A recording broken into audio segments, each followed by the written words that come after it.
This podcast is recorded at the University of Sydney's Camperdown campus, on the land of the Gadigal people of the Eora Nation. They've been discovering and sharing knowledge here for tens of thousands of years. I pay my respects to elders past and present, and extend that respect to all Aboriginal and Torres Strait Islander people.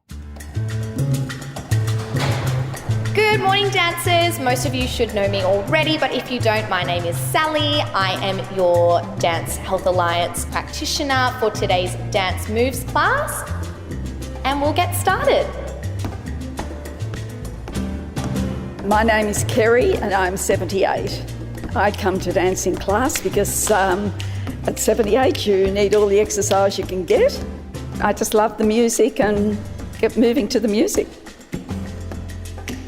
I'm Helen and I'm 72. I must be the baby here, I think. I think the best thing about getting older is the wisdom you've gained from all your experience, and so you can look at the world in a much bigger picture than you would have if you were young. I'm Alex, I'm 74. I hope young people can enjoy their lives and make the most of them. Don't waste any time. That's the trouble. We waste so much time. I'm Marion and I'm 78. I think take every opportunity that comes your way, even if it's a bit scary. Have a go at everything and just try and get your life as full as possible and enjoy it, whatever life you have.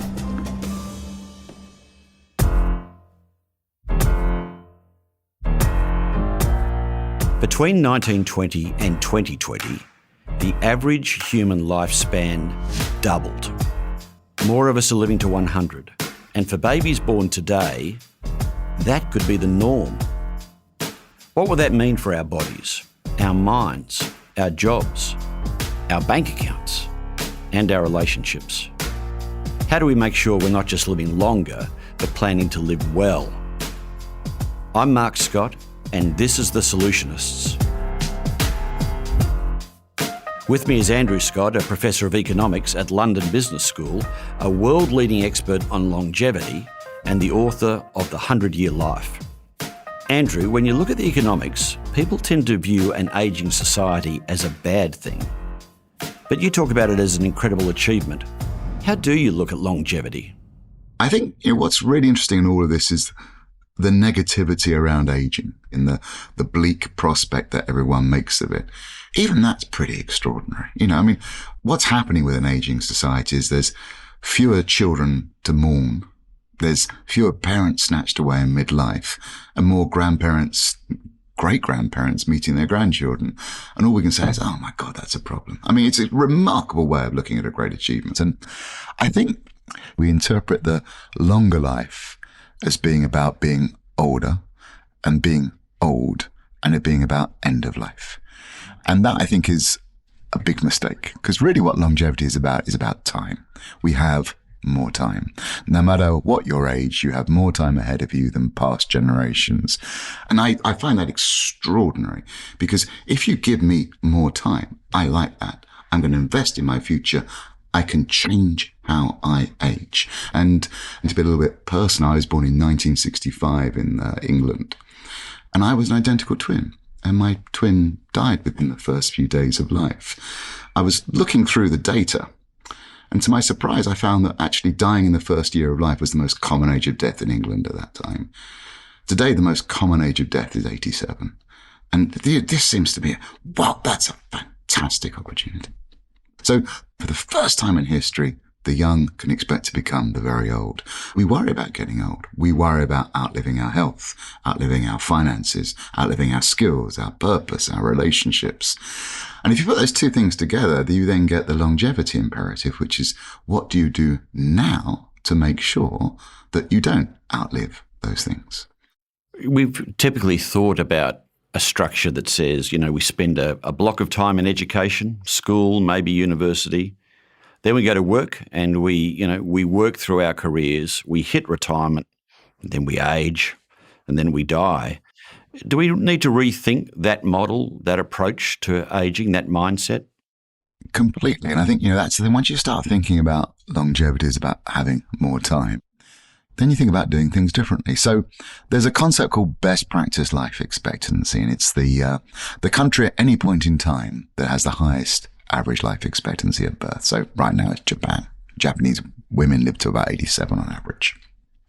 But what's extraordinary about that best practice life expectancy is over the last 150 years, in every decade, it's increased by 2 or 3 years. And it's still kind of increasing at that rate. So I say, going back to my analogy of time, that's like at the end of every day having another 6 to 8 hours. And if your day went from 24 to 32 hours, you'd do it differently. Personally, I'd get up earlier, I'd go to bed later. I wouldn't have 3 meals a day. I'd have 5 smaller ones. Their timing would shift. What I ate would change. I'd introduce new things. So we'd change the structure of the day. And actually, we're so wedded to this concept of a 3-stage life, education, work, retirement, that we think that's natural. But in the 20th century, we created 2 stages of life. We created teenagers and we created pensioners. Neither of them existed before. My father was born in 1925. He was never a teenager. He went from being a child to being an adult.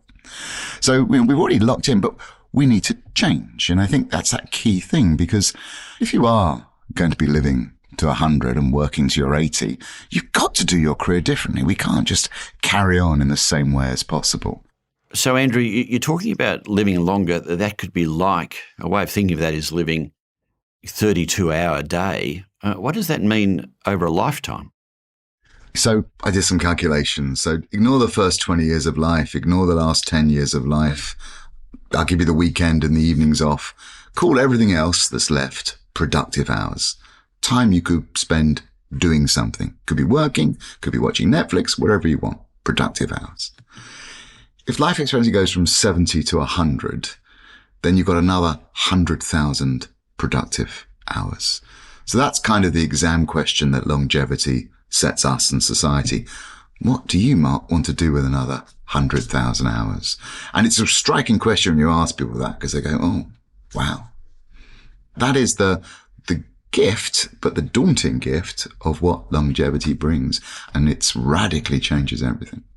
If you think about living a 100-year life and working from 20 to 80, working for 60 years solves your financial problem. But there's a deeper challenge if you want to have a good life, which is, what's my health? What's my relationships? What's my sense of engagement? So I can't see just careers just naturally extending out 60 years. We need to develop what I call a multi-stage life, a multi-stage career, where it may be that at one part of your life you're focused on money, working full-time, conventional career, but at other times you're going to say, I want to change. I'm bored with what I'm doing, or I've got to change because I've lost my job, or I need a different work-life balance.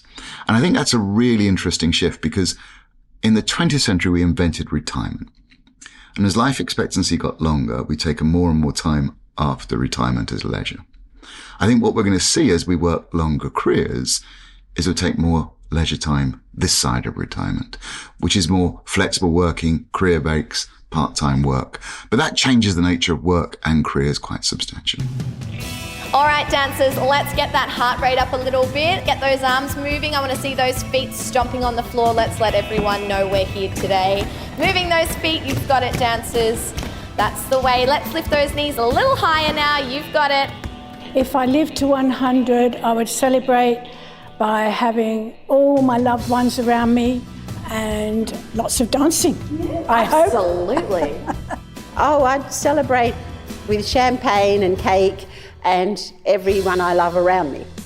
The best thing about getting older is being able to do things that I like to do rather than have to do to earn a living. I'm a guide at the Taronga Zoo and I do various volunteer things, but I'm also out and about lunching and dinnering and coffeeing with my friends, which is wonderful. If I had to work till I was 80, I probably could have. I only left my job 10 years ago, but as long as you can do it and you're happy doing it and you know, nice people there, I think work as long as you like. If I had to work till 80, I would be absolutely horrified. It's quite ludicrous to say that people have to work to 80. Some people who've got cushy jobs behind a desk that don't require extra brain power, perhaps they can, but most people's work can't.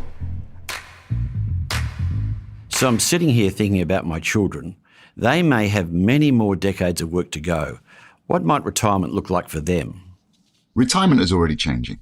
The notion that there is a single age where for everyone work comes to a hard stop, that's already disappearing. People are retiring later, they're retiring at different ages, and frequently they're taking more flexible work, part-time work. So already there's a very big shift occurring in retirement. For me, one of the big challenges we've got is governments in thinking how to deal with longer lives. They're just changing the parameters of that three-stage life. They're just saying, hey, we're going to stretch out that working career. And that's a really big problem, because if I look around the world now as an economist, one of my biggest concerns is that we're obsessed with raising the state pension age, which is very controversial politically for good reason, I think, as well. But the real problem is from about 50 years onwards, people leave the labour market. And they leave the labour market for a bunch of reasons. Some is that they're ill. Some is they have to care for people. Some is that their skills are out of date and they lose their job. And sometimes it's just ageism. So what we've got to do is try and support people working from 50 onwards, let alone how we raise the retirement age. There used to be a line in Australia, you retired at 65 and died at 70. Now people are living longer. Are you concerned about the resilience of the pension schemes that exist? Well, I mean, the supers have been a very interesting innovation where Australia has led the world. And of course, everyone's now looking to say, well, they're maturing. What's going to happen as a consequence? So the supers have been good, but if you can't, a super's not going to work if you stop at 65 and living to 100. So you either put more in when you're working, which I don't think is a political feasible outcome, or you work for longer. And I have to say, it's a brutal message to give, but as an economist, I cannot get away from the solution that if we are living longer, we have to work for longer. So then the question is, how do I do that? How does a firm support me doing it? And what policies do governments need? And that's well beyond just pension policy. So I think that's going to be an enormous challenge. Then there's a question of, well, how do you keep people in work for longer? And how do you make sure it doesn't take jobs away from younger people? So it's a very profound change, but it's one that we can deal with, we can handle. But it's not just about the money. The thing I think is really dangerous here is think this is all about accumulating a pension. If you think about the assets you have to worry about, absolutely finances is one of them. But skills and human capital, so you can do things that you want to do, is going to be key. So I call those your productive assets. Your vitality assets, your mental and physical health and relationships, absolutely key. You've got to keep investing in those because they have a lot longer to last for. And then your transformational assets, your ability to navigate through change. And, the key thing of a longer life is that as a 58-year-old, I have more time ahead of me than any previous generation of 58-year-olds. I have to invest more in my future. And that's not just about money. It's the things that matter as well: purpose, relationships, and health. Is there a risk that this will be a golden era for the rich who have the money and the wherewithal to support themselves? But if you're poor or disadvantaged, you might be living longer, but your access to the resources and the support that you need, it might be fairly perilous. And so you are at greater risk from longevity. What do we do to close that policy gap so that everyone can benefit from the benefits that you're articulating that come with a long and healthy life? Yeah, it's a really big challenge because there's sort of two things that could happen with a longer life. One is that, initial conditions compound longer. If you're born the wrong side of town, you're living for longer, that inequality becomes even more prominent. The other is over a longer life, initial conditions become less important because you've got more time to recover. But it looks like we're going down the former at the moment. If you look at the inequality in life expectancy, you also see that in general, those with lower income don't just have a shorter life, but have more of that life in poorer health. I mean, in Australia, there's considerable inequality between Indigenous and non-Indigenous population in life expectancy. I live in London. There's North Kensington and South Kensington. They're right next to one another. The difference in life expectancy is 12 years. So it's a staggering difference. There's an awful lot you can do to change how you age. But of course, if you have lower income, your environment's going to be different and you've got fewer resources to age well. So you can imagine in so many levels, wealth, health, job opportunities, those inequalities diverge. And we're already seeing it. In the labour market, for instance, the labour market's working pretty well for a lot of older people, particularly those with more education, but not for those with lower education. They're having to work for longer in a job that's not good. They don't get well paid. It's bad for their health. So really, really, it's a big challenge. But I think the key to this is actually to start recognising that age itself is not a very informative variable. We age very diversely. Not everyone over 65 has the same problem and the same needs. So I think we've really got to focus and say, actually, okay, everyone's over 65, but this group, they're okay. They don't need much government support. This group really do. And that may lead to some pretty radical changes around who gets a pension, why we have a pension. Is a pension just a reward for getting old, or is it actually focused on people who are in most of need of it? But it's about stepping away from this simple-minded concept, old, everyone's the same, everyone has the same need. It's really not.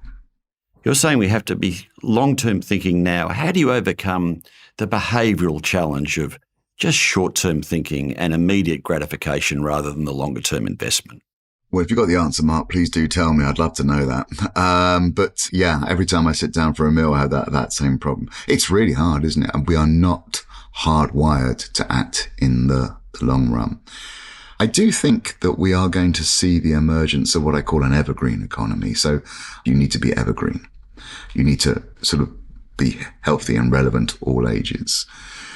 There's a concept of the silver economy, which is there's just lots of old people. I sort of get that, but the silver economy quickly slides into conversations about how in Japan they now sell more adult diapers than baby diapers. It's always couched in terms of care, dementia, decline. Whereas really, older people want fun stuff as well. But this evergreen economy of investing in aging well is going to get really big. Because if you think about our health system isn't really a health system. We've got a health system that's based around disease. I get ill, I go to hospital tries to cure me. That works when diseases are infectious and people are under 50. It doesn't work with age-related diseases. You kind of can't cure them. They're chronic. And once you get one, you tend to get another. So what we've got to do is we've got to keep people healthy. Now that is a public health agenda. It will involve some changes in hospitals about prevention rather than intervention. But it means the health system actually escapes well beyond hospitals and doctors to the food and drink that I buy. It's going to be about what I do in the gym and in my leisure. And I see signs of this already beginning to emerge with this sort of evergreen economy.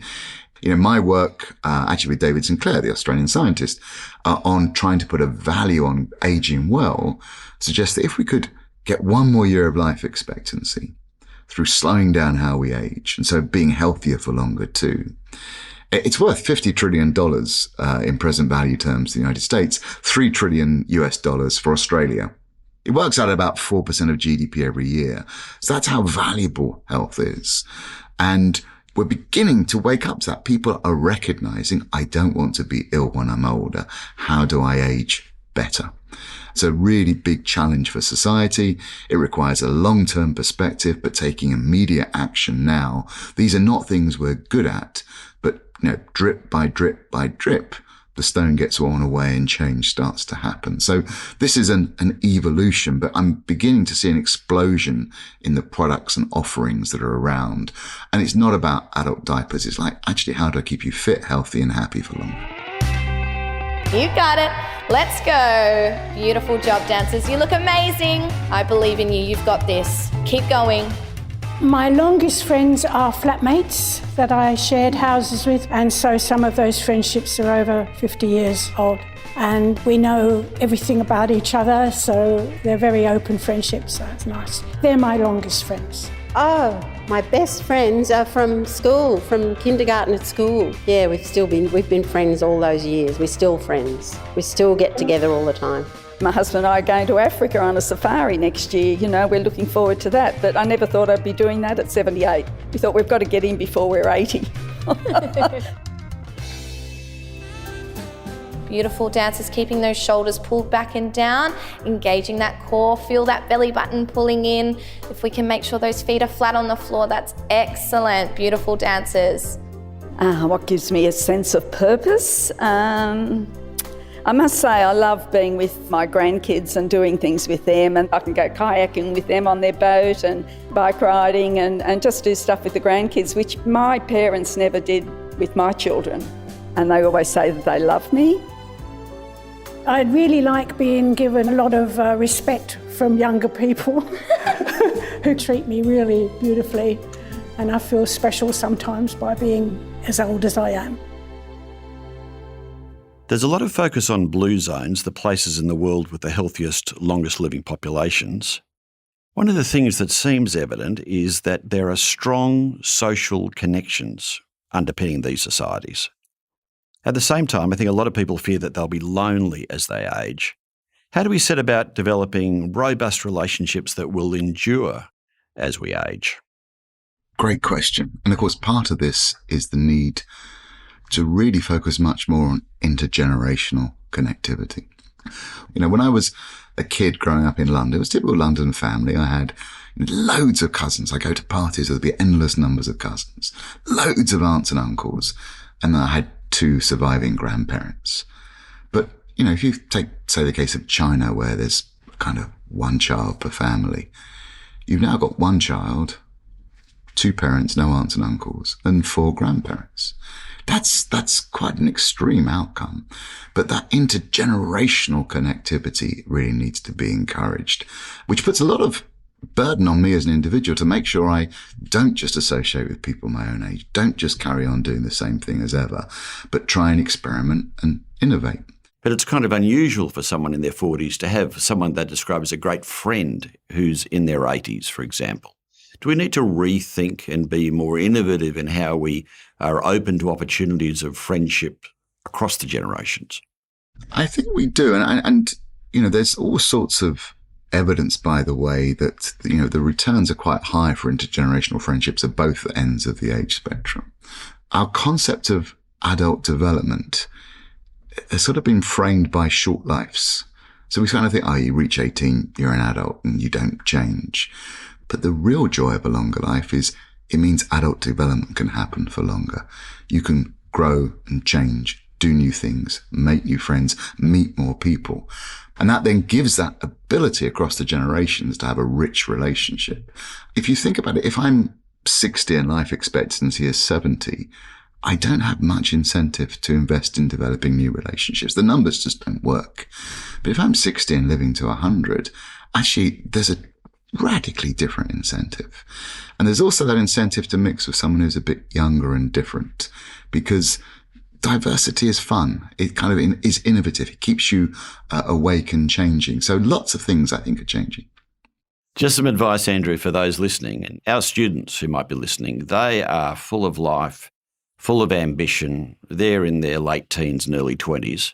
What's the most important thing they should be doing now to preparing for a long life and a good life in the future? Yeah, it's a really great question. I think, you know, what's interesting about longevity, you've got more future self. So you do need to think about giving that future self better things. So, you know, you have to be a little bit careful of how much you do the bad stuff. But you've also got to borrow from that future self. And one of the great opportunities of a long life is you can spend your 20s just finding out more who you are, what you value, and what you like. It's about exploring and creating options. And I think that's a fantastic thing to do. So I think you don't need to be in a rush, and you can set yourself up options for later to know more yourself. And I think that's just wonderful. I'm Mark Scott, Vice-Chancellor of the University of Sydney, and a huge thanks to Professor Andrew Scott for his insights today. Andrew is a Professor of Economics at London Business School, an expert on longevity, and the author of The 100-Year Life. To the Dance Health Alliance crew, thanks for sharing your moves and your wisdom. Okay, dancers, let's take our curtsy or our bow. Amazing class, I'm so proud of you. Make sure you're following the Solutionists in your favourite podcast app so you never miss a chance to meet the brightest minds working to solve the most complex issues, the people who are making change happen. The Solutionists is a podcast from the University of Sydney, produced by Dead Set Studios. Next time, we're going back to the very beginning We're going back to look at the first 1,000 days of our life on Earth, because as our best researchers are demonstrating, so much of our destiny is set in those first days. So how do we make the most of this critical window of opportunity?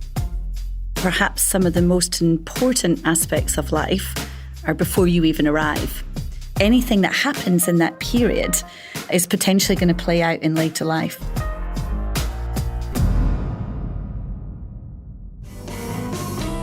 My name is Sally, I'm 28 and I'm a senior movement practitioner with the Dance Health Alliance. It's hugely impactful. We're really proud of not only the physical effect that our programs have, but the mental health effect that they have as well.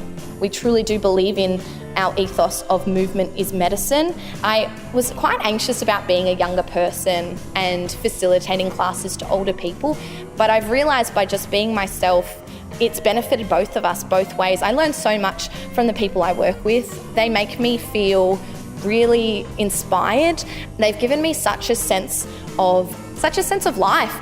It really shows that, you know, age doesn't have to limit you, and I think there's such a stereotype that being old is a negative thing, and I think these women have taught me that that's just not the case at all.